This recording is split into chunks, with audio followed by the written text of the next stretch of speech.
प्रभु जीशु ख्रीष्ट उत्तराधिकारी गीत संहिता अध्याय 16 पद संख्या 5 वाक्य कहे, प्रभु मोर भाग और मोर पानपात्र, आपण मोर उत्तराधिकार को सुरक्षित रखती।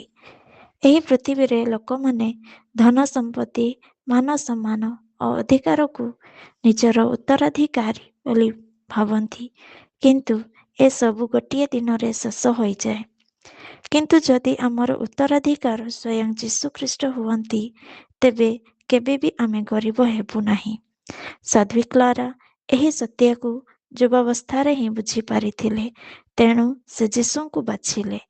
ଲୋକମାନଙ୍କ ଆଖିରେ ସେ ସବୁ କିଛି ପାଇଥିଲେ। ଆଜି ଆମର ହୃଦୟ କେଉଁଠି ବନ୍ଧା ପଡ଼ିଛି? ଧନରେ, ମୋବାଇଲରେ, ପଦବୀରେ, ଯୀଶୁଙ୍କ ଚରଣରେ।